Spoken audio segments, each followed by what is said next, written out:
Chers amis, aujourd'hui nous allons parler sur les désirs effrénés de la chair qui empêchent beaucoup de personnes de vivre de manière honnête, de vivre avec la santé, de profiter de la vie. Les désirs de la chair, l'apôtre Paul en a parlé dans l'Épître aux Romains 13, le verset 14. Comment est-ce que nous évitons les désirs effrénés de la chair? Et cela, c'est pour tout le monde. Il n'y en a pas un seul qui soit exempté de cette action maligne, de ces désirs. Et il a été très direct en cela et il a expliqué la chose suivante. Romains 13, 14. Mais revêtez le Seigneur Jésus-Christ et ne vous préoccupez pas de la chair pour en satisfaire les désirs. Donc si vous êtes une personne qui ainsi a été beaucoup harcelée par les désirs de la chair, et ce n'est pas juste de la sensualité, des désirs sexuels, on va dire ainsi, pour bien être clair, il y a d'autres désirs de la chair qui combattent contre notre âme pour nous détruire. Si vous avez été une personne victime de ces désirs, opprimée par eux, l'apôtre dit ainsi, mais revêtez du Seigneur Jésus. Le secret pour en sortir est de se revêtir du Christ. Et nous allons voir avec l'aide de Dieu ce que signifie se revêtir du Christ. Mais missionnaires, il y a d'autres désirs de la chair au-delà des appétits, de l'immoralité, de la sexualité, de la sensualité. Dans le verset précédent, le 13, là, l'apôtre Paul en énumère certains qu'avant de poursuivre dans l'étude, je veux voir avec vous. Il a dit ainsi, « Comportons-nous convenablement comme en plein jour, sans orgie ni beuverie, sans luxure ni débauche, sans dispute ni passion jalouse. Mais revêtez le Seigneur Jésus-Christ et ne vous préoccupez pas de la chair pour en satisfaire les désirs. » Il y a des personnes prisonnières de la goinfrerie. Ce n'est pas qu'elles mangent trop, mais elles mangent de tout, toute la journée. Et ne font qu'ingérer. Alors ensuite vient la pression élevée, viennent d'autres maladies, le diabète, vient ceci, vient cet autre, éclate une autre partie du corps. Et tout cela est en train de combattre contre leur vie. Quoi de plus? Sans luxure, la chair incite la personne à être malhonnête. Il faut résister, mes amis. Se revêtir du Seigneur Jésus. Le malhonnête, ce n'est pas juste celui qui prend l'argent, non, c'est celui qui trompe dans une vente, qui fait un maquillage sur une voiture pour cacher le problème, il va et passe à l'autre, il veut se défaire d'un problème. Il a beaucoup roulé et le moteur fume. Déjà pas mal, comme l'on dit, il trouve un moyen de cacher ça et l'autre achète. Et ensuite, le moteur casse dans sa main, il pense qu'il a fait une bonne chose. Cela est être malhonnête. C'est celui qui met un poids sur la balance pour ne pas faire un kilo. Il vend 1 kilo, mais il ne donne pas 1 kilo. Celui qui trompe dans la facture, celui qui profite de l'innocence de l'autre. Et donc nous devons fuir la malhonnêteté et des grandes débauches, des mauvaises choses dans tous les domaines.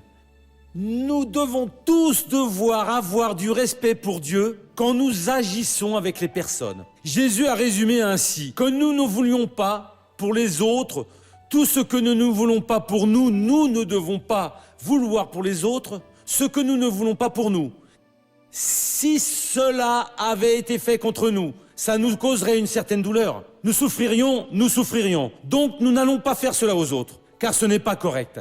Comment est-ce que nous nous libérons de cela? Cela, c'est une action maligne, la chair humaine, à ce désir effréné, nous revêtant du Seigneur Jésus. Donc nous devons nous défaire de notre ancienne nature parce qu'elle se corrompt sous l'effet des désirs trompeurs. La tromperie vient pour nous tirer de la présence de Dieu. Nous avons laissé ces désirs entrer dans notre cœur et le vieil homme alors se corrompt avec cela.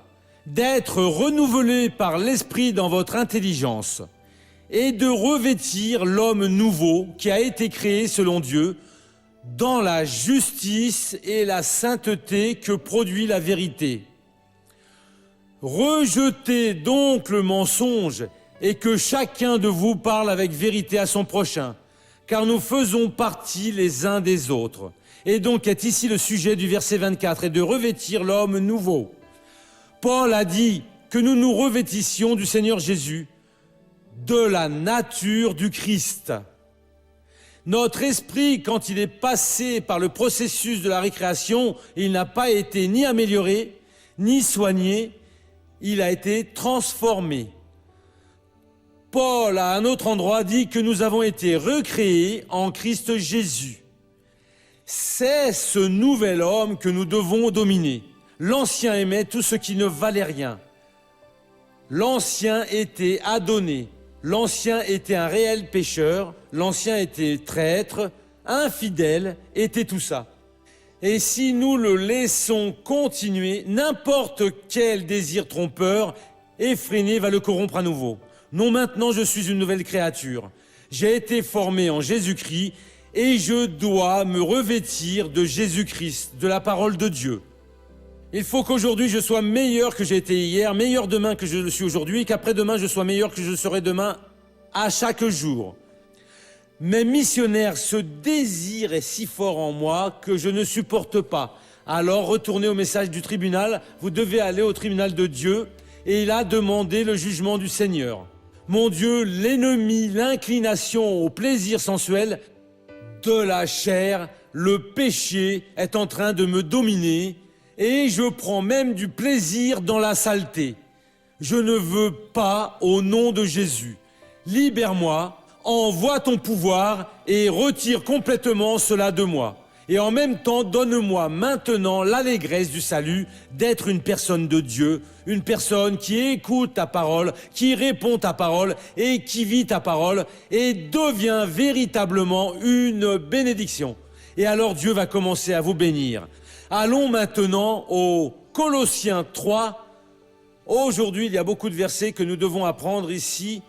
Chapitre 3, chapitre 3, les versets du 8 jusqu'au 11. Mais maintenant, vous aussi, rejetez tout cela. Colère, animosité, malfaisance, calomnie, paroles choquantes sortant de votre bouche. Il est en train de parler aux frères du Christ, aux Colossiens. Et ce n'est pas différent pour les frères d'un autre lieu. Nous devons encore nous dépouiller. Cela, c'est dans notre nature. Nous ne pouvons laisser cela venir. Colère, animosité, malfaisance, calomnie, paroles choquantes. Ne vous mentez pas les uns aux autres. Soyez toujours authentiques. Vous vous êtes dépouillés de l'homme ancien avec ses agissements. Et vous avez revêti le nouveau qui se renouvelle en vue de la connaissance selon l'image de celui qui l'a créé. Il n'y a là ni grec, ni juif, ni circoncis, ni incirconcis, ni barbare, ni scythe, ni esclave, ni homme libre. Mais le Christ est en tout et en tous. Donc, il n'y a pas cette différence. Non, il est privilégié parce que lui est juif et appartenait déjà au peuple de Dieu. Il n'était pas privilégié parce qu'il était grec, il était immoral. Non, il n'y a rien. Maintenant, Christ en tout et tous. Si dans le passé, certains de nous ont été une de ces choses où on pratiquait ces péchés, aujourd'hui, nous sommes recréés en Jésus-Christ pour avoir tout de Dieu et pour que l'on soit une véritable bénédiction. Le verset 12. Ainsi donc, vous qui êtes choisis par Dieu, saints et bien-aimés, revêtez-vous d'une tendresse magnanime, de bonté, d'humilité, de douceur, de patience. Nous sommes ces saints et bien-aimés de Dieu et nous devons faire cela maintenant pour continuer. Galates 5, le verset 16. Galates 5, verset 16. C'est bien que vous apportiez votre Bible parce que nous avons une bonne étude ici aujourd'hui. Je dis plutôt, marchez par l'esprit et vous n'accomplirez jamais ce que la chair désire. Une déclaration claire. que j'ai lu quand je n'étais qu'un jeune. J'ai déclaré, Dieu, aide-moi alors à marcher dans l'esprit parce que je ne veux pas accomplir ces désirs effrénés de la chair. C'est la même chose pour vous. Marchez dans l'esprit, dans la révélation de la parole de Dieu, et ces désirs viendront, mais vous ne les accomplirez pas. Vous aurez une vie normale et très satisfaisante. Parce que la vie dans le péché, avec ces choses, est une vie douloureuse, de souffrance, qui martyrise la personne, qui détruit les rêves, en termine avec tout. Mais une vie en présence de Dieu est une belle vie sainte, savoureuse, une vie bénie, qui vous élève et fait de vous une véritable bénédiction. Et Pierre a dit la chose suivante dans la première lettre de Pierre 2,11.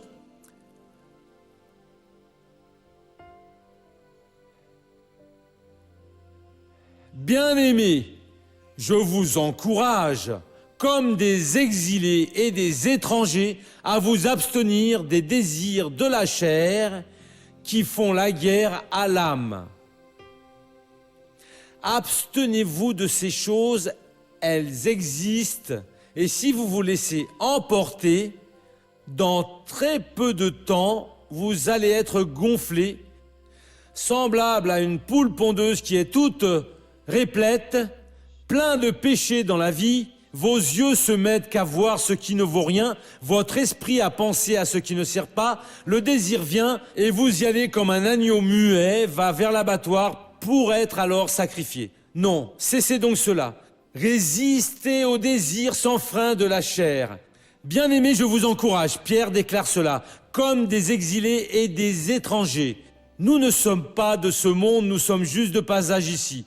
À vous abstenir des désirs de la chair, des désirs effrénés de la chair qui font la guerre à l'âme. Tous ces désirs veulent vous voir dans la main de l'ennemi. Ils veulent vous enlever de la présence de Dieu. Ils veulent faire de vous un simple zéro à gauche, juste un grand objet de péché. Et Dieu veut faire de vous un serviteur de la justice, une personne bénie qui va marcher avec Dieu. Qu'est-ce que je dois faire? Vous devez simplement vous revêtir du Seigneur Jésus.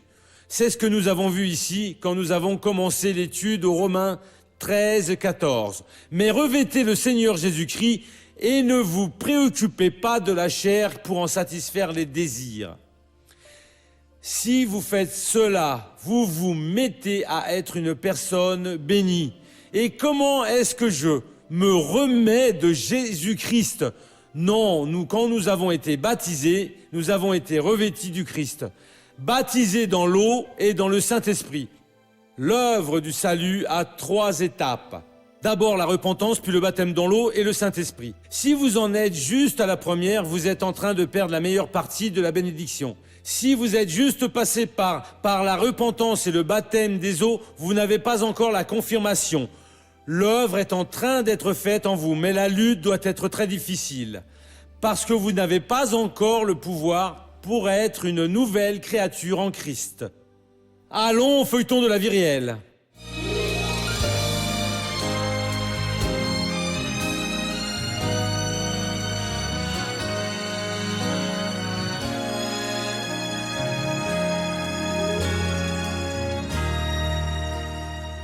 Quand je l'ai rencontré, il buvait beaucoup. Et il buvait tout ce qu'il voyait devant lui. Tout ce qu'il trouvait, il le prenait. Et puis on s'est mariés. Et pendant quelque temps, il a cessé de boire. Mais, avec le temps qui passe, des disputes se sont produites. Et alors, on a commencé à ne plus s'entendre. Et je l'humiliais devant tout le monde. Oui, je l'humiliais, je la défaisais, je la méprisais au maximum que je pouvais. Et avec elle, les choses devenaient toujours pires. Très souvent, mon fils est entré au milieu, puis ma fille. « Papa, ne te dispute pas avec maman, ne te dispute pas avec papa. » Je leur demandais d'arrêter, mais ça ne changeait rien. J'en suis arrivé au point de lui dire que je ne me sentais plus rien pour elle, car je lui ai dit que j'allais la mettre dans une maison et que j'allais payer le loyer. Et elle a beaucoup pleuré. Mais là, tout au fond de mon cœur, je savais que c'était un mensonge. Mais il y avait une chose qui me faisait déclarer cela. Je voulais pas de ça dans ma vie. Vous voyez, je voulais vivre avec lui et avec les enfants. Je pleurais et j'étais aussi préoccupée. Je restais à penser à est-ce que cela va se produire dans ma famille? Comme toutes les fins de semaine, Silvio prépare un nouveau barbecue avec beaucoup de boissons. Le même jour, Maria découvre le programme du spectacle de la foi. Il a dit qu'il ferait une prière et qu'il se plaignait d'une infirmité, une maladie ou encore d'un mari qui buvait. Il fallait prendre un peu d'huile, la verser dans une tasse et la mettre sur la télévision. J'ai pris de l'huile, j'ai enduit le goulot de la bouteille et je l'ai mise au réfrigérateur. Puis j'ai dit, bon, si Dieu existe vraiment et que monsieur est en train de dire la vérité, là, il va arrêter de boire parce que s'il n'arrête pas, ce sera la fin de notre mariage. Et bien sûr, il a bu presque tout le reste de la bouteille. Le lendemain, j'allais vraiment très mal. Je ne suis même pas allé travailler. J'ai perdu une journée de travail parce que ma tête était si douloureuse que je ne parvenais pas à rester debout. Il allait vraiment mal. Il m'a présenté ses excuses et il a déclaré que si je lui pardonnais, il n'allait plus jamais boire. Et moi j'ai dit, mon Dieu, mais est-ce que c'est vraiment la vérité? Cette huile est miraculeuse. C'est 2-3 jours après ce barbecue, je me rappelais qu'une certaine personne, je ne me souviens pas qui exactement, m'avait parlé d'une nouvelle église qu'il y avait dans la ville. C'est l'église internationale de la grâce de Dieu, dont je n'avais jamais entendu parler, si ce n'est pas par cette personne qui m'en a parlé. Et j'ai dit, je vais à cette église. Et Dieu a beaucoup employé le pasteur Orivaldo d'ici, qui a prêché une parole qui semblait être tout ce que j'étais en train de vivre. Et m'a montré la solution dans la parole de Dieu pour me libérer de tout cela. Et à partir de ce jour-là, au moment de la prière, j'ai parlé à Dieu. Dieu, je désire tout cela. Et je vais obéir. À partir d'aujourd'hui, je ne bois plus. À partir d'aujourd'hui, moi, si le Seigneur m'aide, je ne sortirai plus. Et à partir de là, ma vie a changé. Un jour, il m'a invité et il m'a dit, vendredi, il va y avoir une réunion et on va y aller. J'ai accepté et je suis allée avec lui. À partir de là, j'ai commencé à traiter mon épouse différemment, à avoir une attitude de vrai mari, d'époux et père différent. Et les choses se sont déroulées. Mon épouse est allée à l'église, mes enfants, mon père qui n'allait pas à l'église et toute la famille. Aujourd'hui, nous sommes vraiment bénis par Dieu dans le mariage, dans la vie financière, sa santé, la prospérité. Aujourd'hui, c'est juste du bonheur et de la joie. Et aujourd'hui, en Dieu, je ressens de la joie. Aujourd'hui, j'aime rester avec ma famille. Aujourd'hui, la parole de Dieu me comble. Aujourd'hui, j'écoute la louange et j'entre dans la louange. Aujourd'hui, j'ai une grande soif du Saint-Esprit. Comme c'est beau, hein, mes amis? Et Silvio, ça veut dire que l'affaire, c'était d'agresser votre épouse et vous ne vouliez plus rien savoir. Oui, pour moi, j'estimais qu'elle était une pierre dans ma chaussure, voyez. Mais dans le fond, vous saviez qu'elle ne Mais dans l'était mon pas. cœur, je savais que ce n'était... Car Dieu missionnaire. témoigne. Missionnaire, Jésus a bu du vin, mais boire du vin est un péché. Vous pouvez m'expliquer cela? Disent ceux qui connaissent que c'était le mou, le vin n'était pas fermenté. Je ne possède pas cette connaissance biblique, cette connaissance du grec, pour pouvoir vous le dire, parce que le Nouveau Testament a été écrit en grec et en araméen. Mais il y a un verset de la Bible qui dit la chose suivante, que le vin a un effet moqueur, je ne sais pas quoi. Il est insolent. Proverbe 21 et quoi? Le verset 1, on me dit que c'est dans le verset 21. Le vin a un effet moqueur. Comment est-ce que vous vous appelez? Jean est en train de bénir, vous pouvez voir. Le vin est insolent. Et donc Jésus n'allait pas boire une chose qui était insolente, mon frère. Il y a un pasteur qui est déjà avec Jésus. Il était presbytérien, le révérend Quintanilla. Il m'a dit un jour, missionnaire, j'ai fait une étude sur l'original. C'est du mou. On n'a pas le vin fermenté. Le vin est insolent. L'alcool est bruyant. Quiconque se laisse griser par eux ne deviendra pas sage. Nous n'avons pas besoin de cela, mes amis. Non, il n'y a pas besoin. Là, dans les pays froids, non, j'ai pas besoin d'un petit verre de vin. J'ai déjà passé l'hiver avec eux là, avec 10 degrés au-dessous de zéro, et je n'ai pas pris de vin et je n'ai pas eu de problème. Et je voyais là les individus en prendre et être joyeux et ensuite dire des choses inconvenantes. Le chef de famille, je l'ai entendu un jour dire des choses inconvenantes. Et je suis resté à penser, s'il n'avait pas bu, alors il n'aurait pas été en ébriété.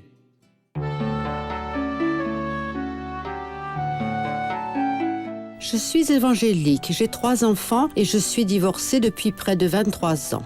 J'ai toujours beaucoup travaillé pour donner le meilleur à mes enfants. Pourtant, il y a 2 ans, l'un d'eux s'est réfugié dans la drogue. Je lutte en présence de Dieu pour la libération de mon fils et même avec quelques améliorations, il n'est pas encore libéré. À vrai dire, même son épouse l'a abandonné. Missionnaire, j'ai besoin d'une aide avec des prières et d'une parole de réconfort. En effet, madame, vous avez dit que vous avez toujours travaillé dur pour donner le meilleur à vos enfants. Ma chère madame, vous avez une vision erronée des choses. Celui qui fait son enfant médecin, ou ingénieur, ou millionnaire, n'est pas en train de donner le meilleur à son enfant, non. Il lui donne du bon. Mais le mieux, c'est ce qui fait son fils et sa fille serviteurs du Dieu très haut.